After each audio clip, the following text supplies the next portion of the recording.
오늘 앞서서 이제 ESG에 대한 얘기를 많이 들으셨기 때문에 임팩트 투자에 대한 얘기를 좀 드리고 싶어요. 그리고 제 관점에서 ESG를 바라볼 때에 ESG적 관점에서 임팩트를 봐야 되는 건가, 아니면 임팩트 관점에서 ESG를 봐야 되는 건가에 대한 제 나름의 좀 갈등이 있거든요. 네, 그런 부분들까지 좀 녹여서 말씀을 좀 드릴 수 있도록 하겠습니다. 저희 회사는 투자 회사입니다. 어, 앞서 이제 얘기해 주신 여러 뭐 사례들과 같은 회사에 투자를 하고요. 최근에는 기후 쪽에 가장 집중해서 투자를 하고 있습니다. 네, 그래서 국내뿐만 아니라 최근에는 좀 글로벌까지 좀 보고 있고, 전체 포트폴리오에서 기후 섹터가 한 40% 정도 되고요. 네, 나머지는 뭐 ICT나 AI와 같은 좀 딥테크를 활용한 임팩트 창출 비즈니스나 뭐 교육 컨텐츠 등에도 투자를 하고 있고요. 그리고 초기 이제 투자사이자 엑셀러레이터이기 때문에 그 전체 90% 정도가 극초기입니다.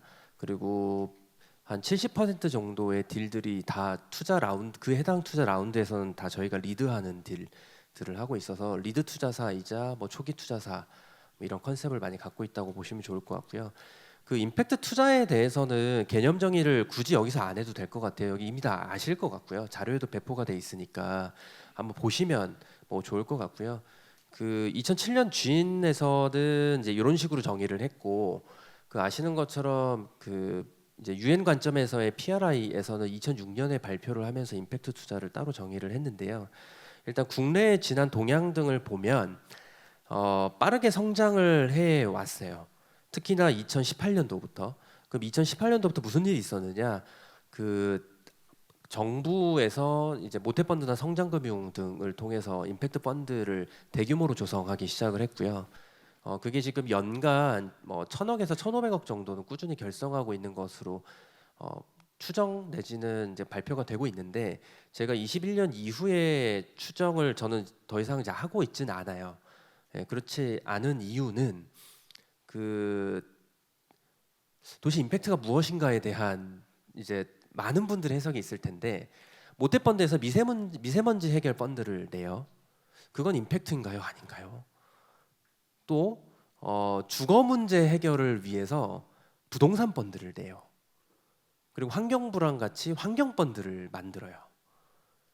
이게 임팩트가 이전에는 그냥 표면적으로 이건 임팩트라고 꼬리표를 달아야 되거나 브랜드로서 강조가 됐어야 했다면, 제가 현장에서 느끼는 것은 2021년 이후에는 굉장히 다양하게 분화가 많이 돼서 이제 특정이 이것만 임팩트고 저것만 임팩트라고 얘기하는 것이 굉장히 어려워진 걸로 보이고요.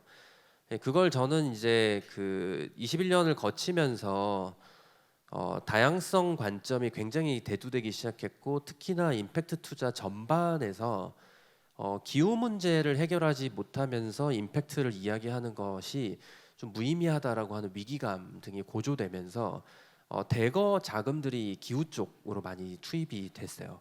근데 이거는 국내만 그런 건 아니고 해외에서도 동일한 움직임을 좀 볼 수 있고요.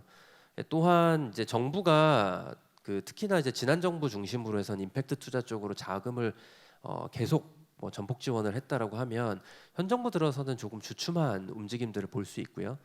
이제 이런 상황에서 하나의 과제라고 할 수 있는데요. 임팩트 투자의 국내 생태계 관점에서는 이제 민간 LP를 어떻게 다양화할 것인가에 대한 이슈가 있고, 또한 이제 한국의 성장률이 점점 떨어진다라고 하는 관점과 맞물리는 저는 현상이라고 보이는데, 더 이상 국내 문제 해결에만 천착할 수는 없다라고 하는 문제 의식들이 있어서 이제 계속 글로벌에 대한 관심들이 늘어나는 것 같고요. 그리고 이것이 좀 시스템적으로 계속 유지되기 위해서는 소셜뱅크나 도매기금 같은 구조가 필요하다라는 것이 현장에서 계속 논의되고는 있으나 아직 구체화된 성과는 없는 것이 현실이어서 앞으로 좀 이런 과제들을 가지고 국내는 가야 되지 않을까라고 보고 있고요. 예, 글로벌은 뭐 어마어마하게 성장을 했습니다. 한국과 비교가 안 될 정도로 빠르게 성장했고요. 그 뭐 전체 자본시장 내에서 한국이 차지하는 위상 자체가 작기 때문에 뭐 비교하는 게 무의미하다라고 볼 수도 있고요. 또한 지난 10년간 사실 전 세계 GDP가 뭐 생각만큼 많이 늘지는 않았어요. 제가 찾아본 통계로는 약 1.5배 정도 증가한 걸로 뜨는 것 같거든요. 특히나 코로나 때문에 워낙 바닥을 다시 쳐가지고, 임팩트 투자 쪽은 약 25배 성장한 걸로 보여서 어마어마하게 성장했죠. 그럼 이게 도대체 왜 그런 거냐에 대한 궁금증이 우리는 생기는데, 일단 지형적으로 보면 오늘 이제 국내 임팩트 투자사 중에서 뭐 저희도 와 있고 미스크도 와 있고 또 임팩트 스퀘어라는 곳도 와 있고 여기 또 지원해 주시는 많은 분들이 계시는데, 그 전 세계 임팩트 투자 조직 중에서 동아시아에 2% 있어요. 그러니까 여러분도 굉장히 희귀종들을 보시는 겁니다. 예, 전 세계 2%밖에 안 되는. 그 대부분 다 아시다시피 북미나 유럽에 있고요. 특이한 건 자금 규모로는 유럽이 커요. 그건 왜 그런 거냐? 확실히 그 필란스로피에 대한 문화가 커서 특히 패밀리 오피스들을 중심으로 해서 대량 자본을 투입하는 것을 볼 수 있고, 두 번째는 정부 자체에서도 주로는 론이나 뭐 아시는 것처럼 그 지역 개발 금융 등으로 해서 부동산으로 들어가는 뭐 금액이긴 합니다만, 유럽 정부들은 뭐 그런 움직임에 대해서 굉장히 오픈되어 있기 때문에 좀 규모로는 유럽이 훨씬 큰 걸로 볼 수 있고, 개수로는 미국이 역시나 리드하는 걸 볼 수 있어서 뭐 이런 움직임들 때문에 최근에 좀 그 아시아의 임팩트 투자 생태계를 좀 활성화해야 되는 것이 아니냐라고 하는 논의와 고민들을 글로벌 조직을 만나면 하고는 있고, 그들도 관심이 있으나 뭐 뚜렷하게 움직임은 없는, 뭐 그냥 좀 조금 더 제가 편하게 말씀드리면, 미국의 임팩트 투자 조직들은 아프리카에 관심이 있거나 남미에 관심이 있고요. 그 유럽의 조직들은 거의 대부분 아프리카입니다.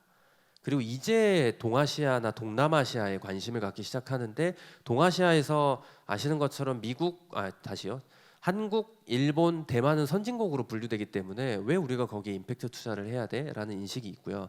중국은 이제 거의 넘사벽이 돼가지고 중국은 굉장히 다들 꺼려하시는 분위기인 것 같고, 동남아시아가 이제 새로 뜨는 임팩트 투자의 대상지로 보고는 있는데, 아시는 것처럼 이제 국가의 부패 지수나 여러 가지 문제들이 있고, 일단 물리적으로 워낙 멀어서 좀 주저하는 움직임은 있으나 관심은 많이들 갖고 계신 것 같고요.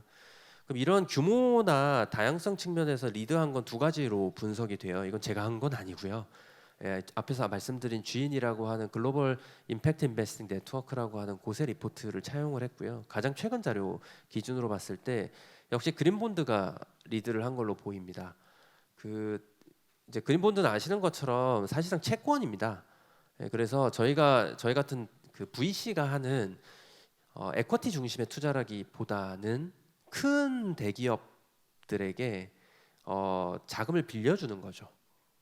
예, 그런 관점이 크고요. 두 번째는 이제 뭐 앞에서도 그 CVC 등이나 혹은 그 오픈 이노베이션 강조해 주셨지만, 코퍼레이트 임팩트 인베스팅이라고 해서 기업들이 직접 임팩트 인베스팅에 나서는 이런 움직임들이 글로벌에서는 이 규모 양적 성장을 리드했다라고 뭐 볼 수 있는 것 같고요. 일단 글로벌에서는 좀 이렇게 생각 안 하실 수 있지만, 사실상 3분의 2 이상이 시장 수익률 이상을 추구합니다. 그리고 그들 중에 대부분이 그 목표를 달성했다라고 이야기를 해요. 그럼 이건 왜 그럴 거냐에 대한 궁금증이 생기실 텐데요. 일단 자본의 속성상 지속 가능성을 담보하지 못하면 추가 자본 획득이 불가능합니다. 네, 그렇기 때문에 임팩트 투자라고 했을 때 임팩트의 방점이 찍히는 게 아니라 기본적으로 투자의 방점이 찍혀요. 투자인데 임팩트를 고려하는 거죠. 네, 그렇기 때문에 이건 태생적으로 이렇게 될 수밖에 없고, 저는 뭐 이런 현황들은 바뀌기 어렵다고 보고요. 근데 목표 대비 사회적 성과 달성이 좀 눈에 띄잖아요. 다 달성했다고 얘기하는 거거든요. 이게 어려워요. 그럼 왜 이건 달성했다고 얘기하는 거냐? 요래서 그렇습니다.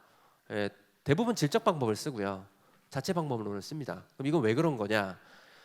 저희가 투자하는 회사들은 대부분 3년 미만이고요. 실제 저희가 투자할 때 평균 직원 수가 4.5명 정도 떠요. 예, 사람이 없어요. 당연히 비용도 없겠죠. 예, 그러니까 그 임팩트를 측정 평가하는데 자금을 쓰기가 굉장히 어렵고요.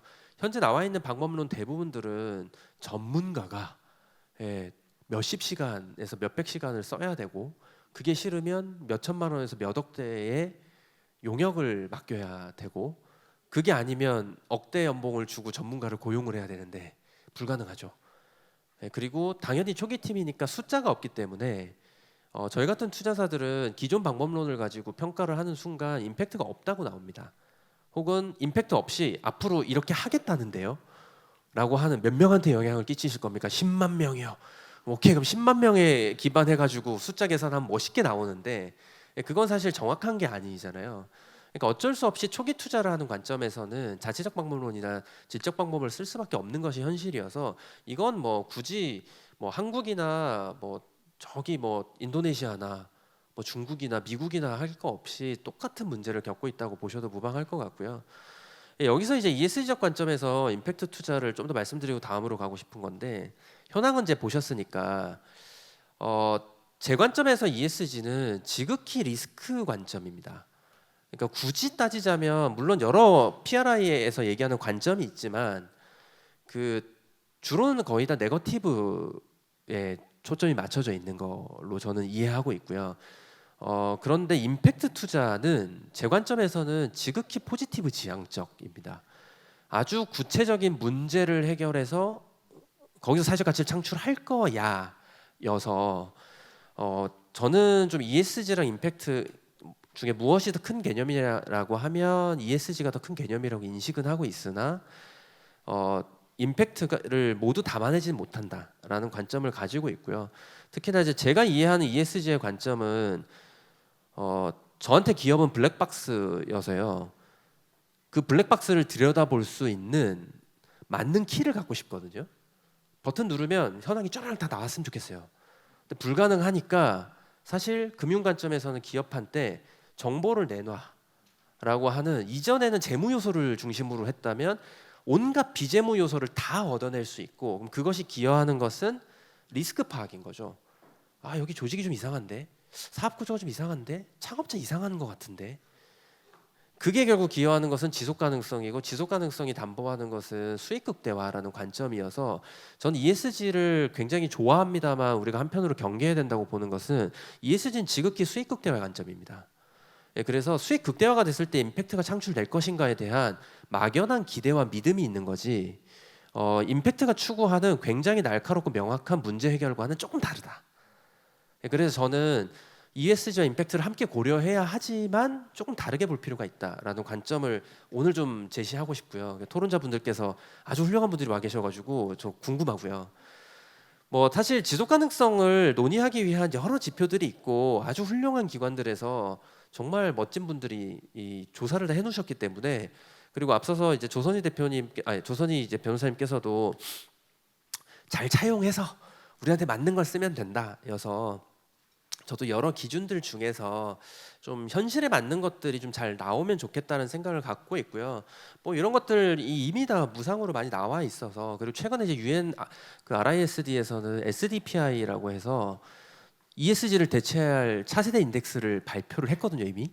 거기에 정말 자랑스럽게도 한국 기업 2개가 베스트 케이스로 올라가 있어요. 들어가 보시면 SDPI라고 검색해 보시고 거기 가면 동구밭이라는 회사가 있습니다. 그래서 그 사례를 가지고 지표 조사를 해서 유엔에서 차세대로 미는 지표를 한번 재밌게 보실 수 있고요.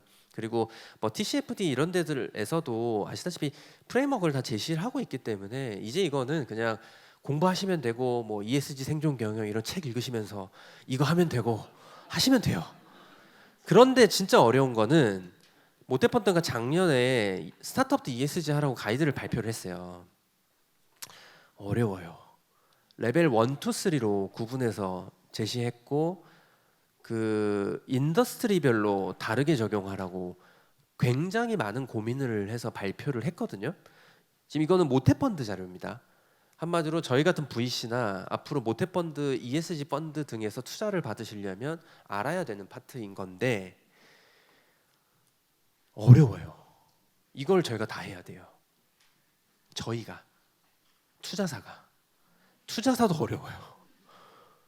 예, 근데 하죠. 형식적으로는. 근데 이거를 저희가 하려면 뭘 해야 되냐? 피투자 기업한테 요구해야 됩니다. 그러다 보니까 이제 지금 업계 현황에서는 이렇게 나오는 것 같아요.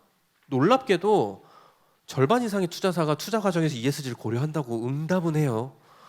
예, 그런데 투자 수익률과의 관계는 부정적이다라고 응답을 하죠. 그래도 놀라운 숫자는 운용자산 대비 20% 이상을 25% 4분의 1을 ESG 할당을 하고 있다는데 믿기시나요?